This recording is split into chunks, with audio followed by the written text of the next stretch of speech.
Halo, selamat pagi semuanya. Kali ini kita lagi ada di Lembang. Perjalanan kemarin dari Jakarta menuju Bandung ya. Dan sekarang jarak tempuhnya udah 200 km lebih dari rumah nih, guys. Nah, kali ini kita mau main ke Lembang. Target sasarannya pertama-tama kita mau makan pagi dulu di sana. Eh, Menu favoritnya adalah sate kelinci ya, dan bakso Karmel. Nanti saya akan coba videokan kalau lancar perjalanannya ya. Dan juga kita akan isi listrik dulu di sana, ada SPKLU-nya juga sebelum kemudian kita melanjutkan perjalanan ke, rencananya mau ke Tangkuban Perahu ya. Nah, jadi teman-teman, ini pengalaman pertama nih dari Jakarta ke Bandung naik motor, dan pengalaman pertama juga dari Jakarta ke Bandung ya, naik motor listrik. Jadi dari sisi motor ya pertama kali, motor listrik juga ini pertama kali. Dan pengalaman kemarin eh, jalan ya cukup jauh, tapi cukup nyaman juga lah, masih cukup nyaman ya naik Fox 500 ini, tidak ada kendala apapun. Shock breaker masih original ya. Syukurnya juga jalanan juga bukan yang jalan yang jelek ya, aspalnya juga cukup baik. Nggak nggak ada lah yang jalanan nggak rata yang parah gitu, nggak ada ya. Lalu juga menariknya kemarin dari PLN Cipayung ke PLN Padalarang itu kita satu tarikan ya, dari 100% makan 90%. Sisanya 12% ya. Jadi 90%, 88% ya kita menggunakan baterai untuk jarak tempuh 90 km. Dengan kecepatan rata-rata 60 sampai 70 km per jam. Dan memang di daerah Cianjurnya banyak turunan juga, jadi itu membantu ya. Nah, tapi dari PLN Cipayung sampai ke puncak pasnya itu kan nanjak ya. Nah, biasanya memang menghabiskan cukup banyak baterai pastinya. Tapi karena di Cianjurnya banyak turunan, ya jadi bisa. Kalau enggak harus isi di PLN Cipayung ya. Di Cianjur ya. Kita harus isi lagi di Cianjur. Nah, cuman kalau boncengan sepertinya memang harus berhenti dulu di Cianjur.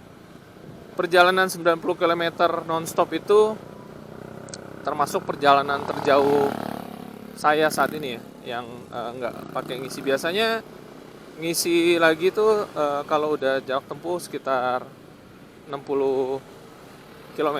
Nah, biasa udah ngisi lagi karena sebenarnya cukup melelahkan ya naik motor ya kan. Cuman karena kemarin cukup perjalanan lancar ya, dari Cipayung ke puncaknya sebenarnya masih one way macet ya, tapi ya nggak full macet terus menerus, apalagi motor ya masih bisa nyelip-nyelip ya. Nah, tapi lepas dari puncak pas sebenarnya kemarin lancar ya. Oke. Apalagi ya yang teman-teman mungkin perlu tahu ya. Ya, kalau motor listrik ini yang saya pakai kaki-kaki masih organik, cuman bannya juga, kalau ban udah dirubah ya. Ban kita udah ganti, bukan yang orisinil lagi ya. Shock masih orisinil, bannya sudah depan belakang udah ganti. Depan saya pakai Maxxis ya. Maxxis yang umum banyak di bengkel-bengkel ban lah. Gitu. Maxxis tipe apa gitu ya. Ya, Victra atau apa gitu. Saya kurang ingat ya mereknya. Nah, kalau ban belakang karena 140/60 itu ring 14 ya, dan nyarinya susah merek-merek lain. Ya jadi terpaksa pilih merek yang agak mahal, yang dipakai sama apa ya, merek apa ya, Piaggio kalau nggak salah ya, yang dia kan punya itu tuh motor yang roda depannya ada 2 itu ya. Nah itu apa ya nama bannya, Metzeler atau apa gitu ya, agak-agak lupa nih guys. Ya kira-kira itulah, harganya ya lumayan 1 jutaan ke atas ya. Ya tapi ya sejauh ini dengan 2 ban berbeda depan belakang masih lancar ya. Tidak ada kendala di traksinya cukup cukup baik ya. Oke. Eh, pagi hari yang cerah di Lembang. Oh ini belum nyampe Lembang ya, masih di Jalan Karmel. Suhu udara cukup dingin pagi hari ini jam 7:30. Kondisi kota juga puji Tuhan ya kondusif ya teman-teman, nggak ada yang aneh-aneh. Kemarin di puncak, arah menuju puncak pas one way macet. Biasa plat B ya, artinya ya situasi kondusif lah gitu, orang-orang masih mau long weekend tuh, berarti ya kondusif ya, lepas daripada demonstrasi dan ya keramaian di kota-kota besar gitu ya.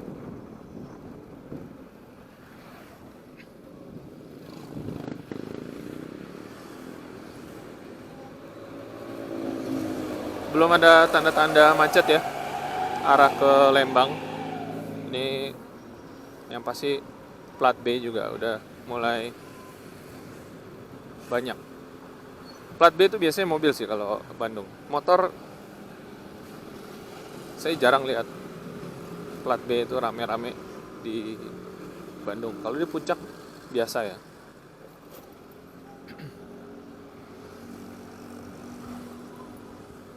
17 menit lagi kita sampai.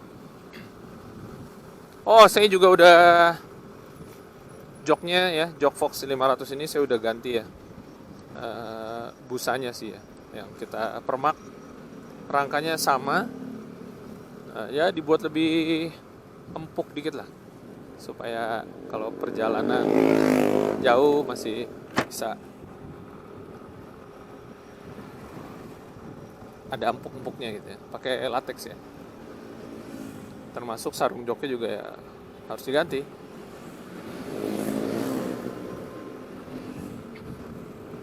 Oke, kita naik ke Lembang, kita jajal pakai full E aja. Selama nggak macet ya. Kalau macet ya kita coba mode yang lebih galak.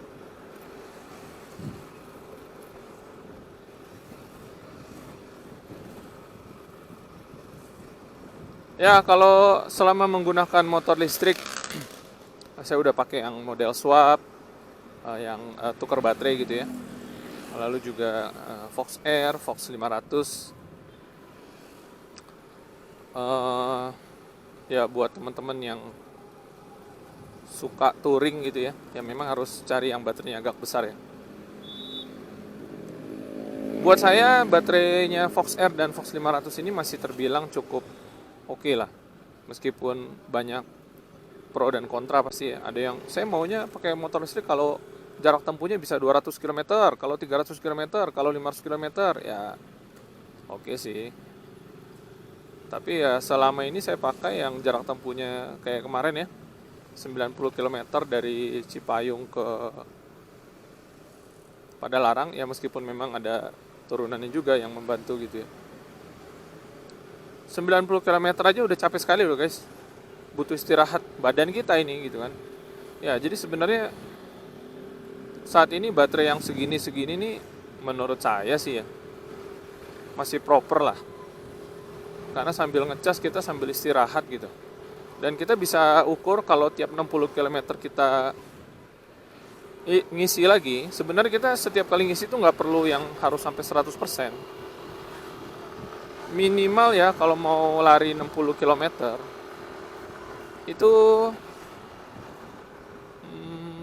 80 sampai ya 85% lah ya, terisi sampai 85% masih oke. Jadi masih sisa 20% sebelum pengisian berikutnya. Jadi maksudnya ya lebih hemat juga kan, hemat waktu ya pada saat pengisian. Nggak selalu harus sampai 100%. Saya kemarin dari Padalarang ke hotel juga saya cuma isi nggak 100% ya, sekitar 62%. Setelah selesai mengisi, indikatornya 62 atau 67 gitu. Nah, malamnya saya ngisi lagi untuk persiapan pagi ini. Ya memang harus ada yang disesuaikan ya dengan kebutuhan. Maksudnya gini, pertama kali pindah dari motor bensin ke motor listrik, teman-teman harus ubah mindsetnya sih, ubah kebiasaan. Ya, oke, kita pakai mode D aja biar lebih responsif deh. Harus ubah kebiasaan ya, dan ya harus paham lah, pasti ada yang berubah lah. Biasanya ke pom bensin, bener nggak? Biasanya ngantri bensin kan. Nah, jadi ada perubahan-perubahan yang memang harus dibiasakan. Nah, mana motor listrik yang cocok buat teman-teman? Sebenarnya tidak ada merek motor listrik yang terbaik ya, atau tipe yang terbaik gitu. Karena ada motor lewat deh, berisik banget knalpot. Nah ini loh, tuh, berisik. Nah inilah teman-teman ya, salah satu kelebihan motor listrik itu nggak menyebabkan polusi suara gitu ya. Jadi tenaganya juga keluar tanpa perlu berisik gitu loh, ya kan? Ya maksudnya mau berisik ya kita bisa klakson gini loh. Nah tuh gitu ya, masih bisa kedengeran gitu. Saya termasuk kelompok yang tidak suka suara knalpot berisik seperti tadi teman-teman. Apalagi udah berisik, asapnya bau lagi, bener nggak?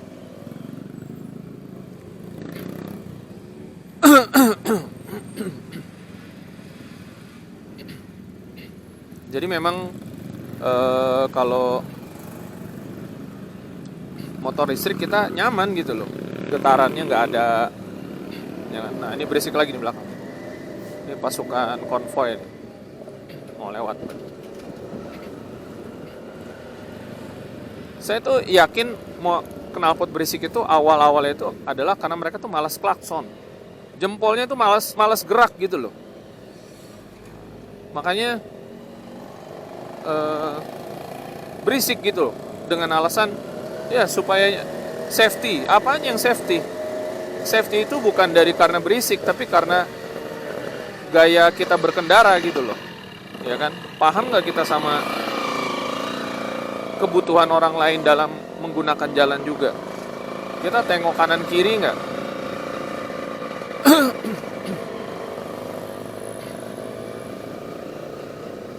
Ya ini pendapat saya ya. Ya tentu saja ada kelompok yang sebaliknya, yang seneng knalpot brong ya. Ya terserah, ya kan.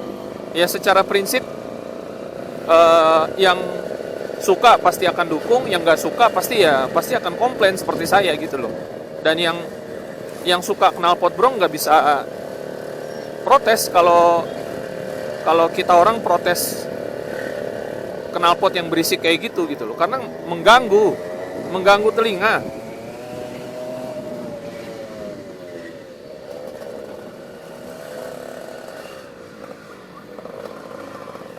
Berisik banget lagi ini. Suruh lewat dulu dah. Lu lewat sana.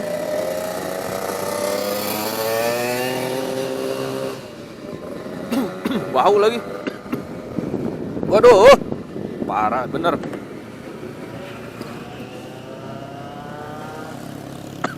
Tuh teman-teman. Ya kan? Udah berisik bau lagi. Coba teman-teman pikirin. Ya, yang bilang motor listrik, kendaraan listrik polusi, oke, itu masih dalam perdebatan ya kan. Polusinya juga di pabrik. Oke, baterainya iya. Tapi paling enggak faktanya nih teman-teman ya.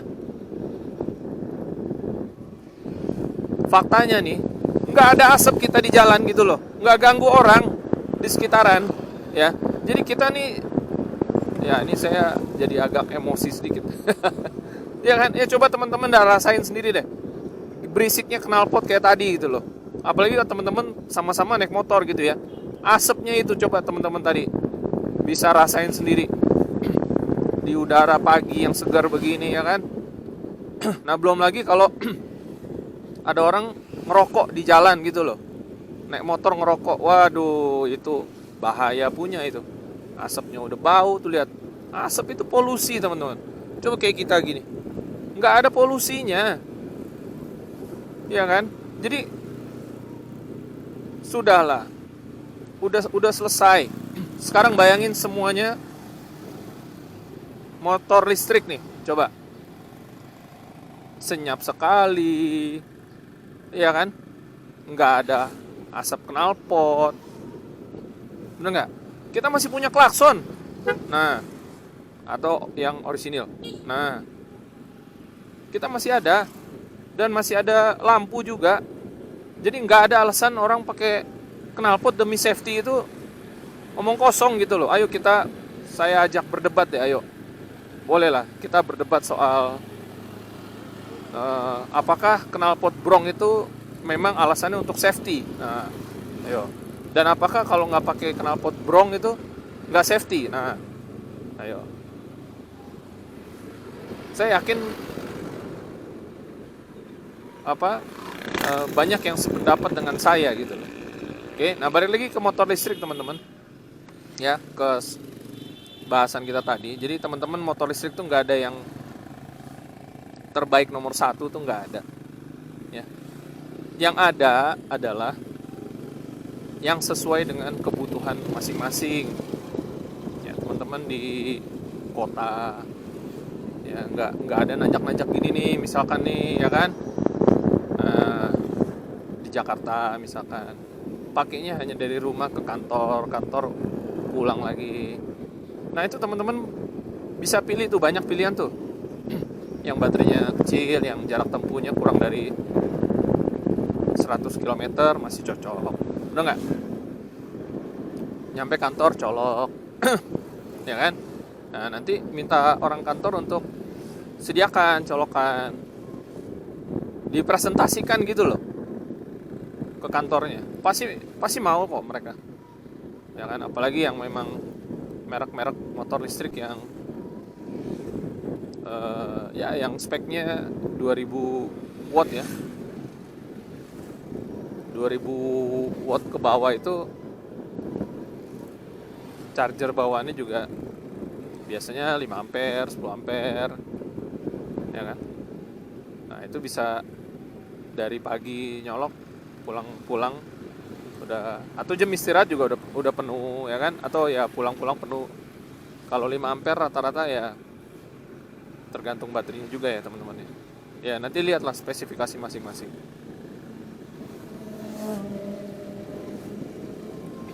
Tapi kalau misalkan teman-teman suka touring agak jauh gitu ya, gak cuman pakai di kota, ya berarti harus cari yang baterainya lebih besar kapasitasnya. Dan tukar baterai gimana? Tukar baterai itu konsep yang bagus sekali. Saya waktu itu 2 tahun pakai sistem tukar baterai ya. Bagus sekali, nyaman, nggak sempet ngecas. Istilahnya kita nggak usah ngecas gitu sendiri gitu loh, karena kita tinggal tukar baterai gitu ya. Jadi konsepnya sama seperti motor bensin, isi bensin itu bagus sekali.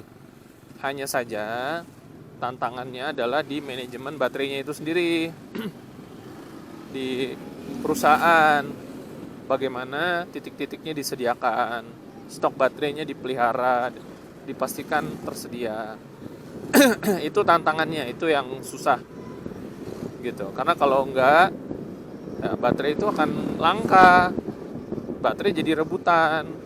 Bukannya dapat yang ada isinya, malah dapatnya yang warna merah, yang baterai tinggal kurang dari 50%. Nah jadinya jadi nggak efisien. Harusnya tujuannya swap baterai itu atau tukar baterai itu efisien. Saya sebut swap itu karena swap itu kan nanti tukar ya. bukan membahas soal merek swap, bukan, tapi ini artinya sistem tukar baterai. Ya kan, swap kan artinya kan tukar, swapping gitu loh.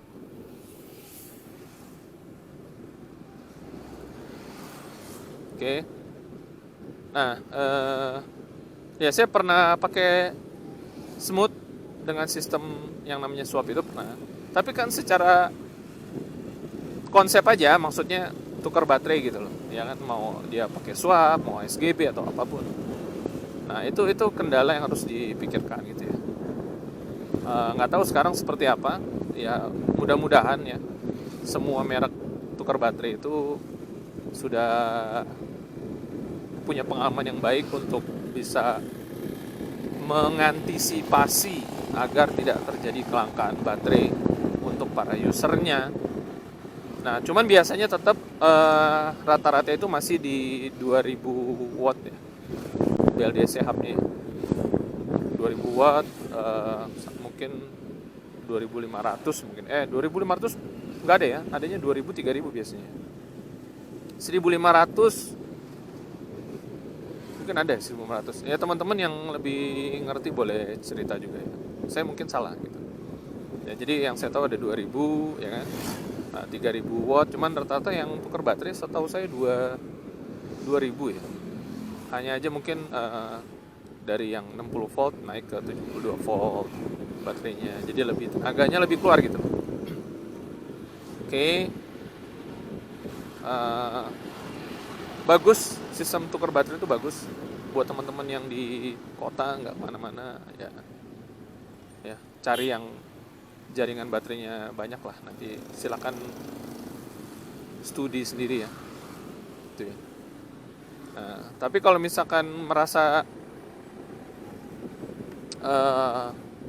karena gini, tukar-tukar baterai itu juga bukan nggak ada kelemahannya ya. Selain daripada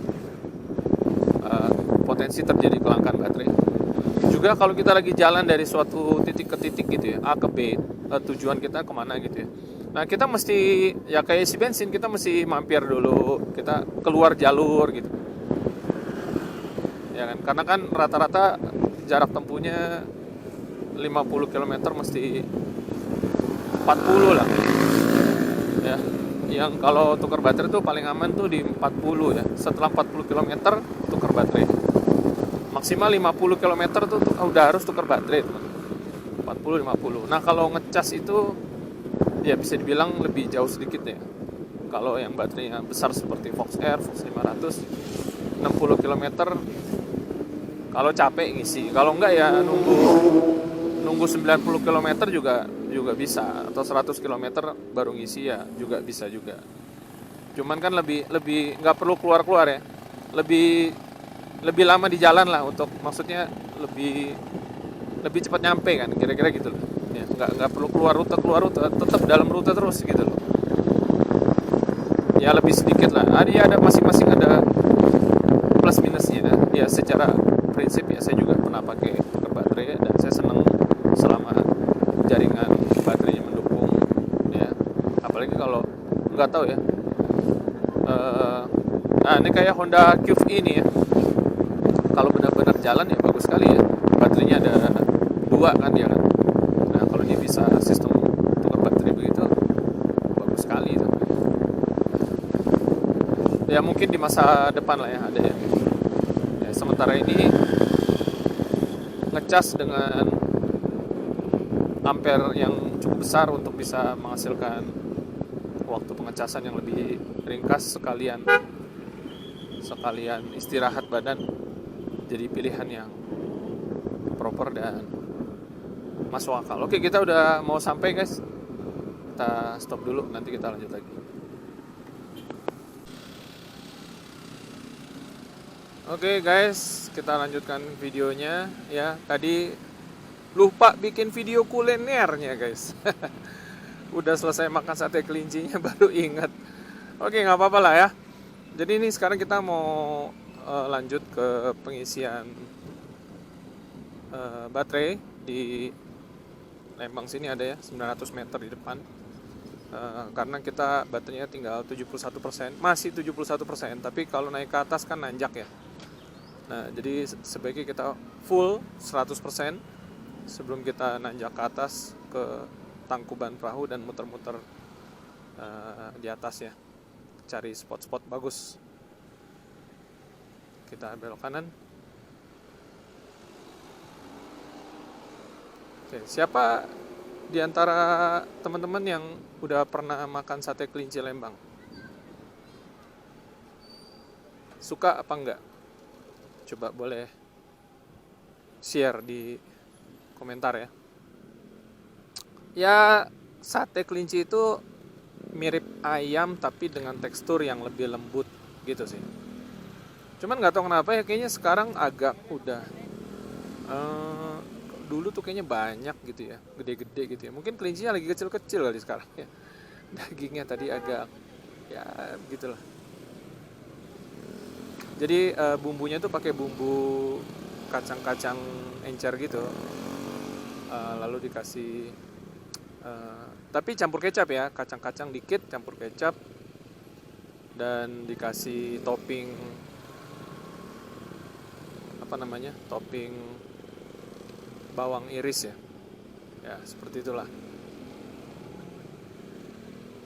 Ini karena hawa sekitaran dingin guys, jadi tekanan udara tuh menyusut ya, jadi ke 28 dan 32, depan 28, yang belakang 32. Standarnya kalau di panas tuh bisa 30, 35. Oke. Oh itu dia ya, SPKU-nya dari situ.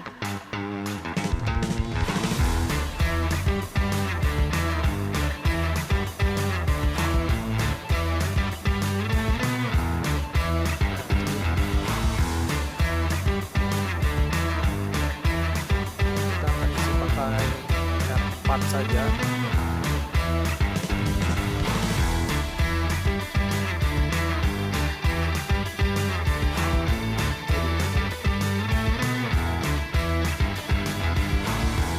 Oh dia ada dua.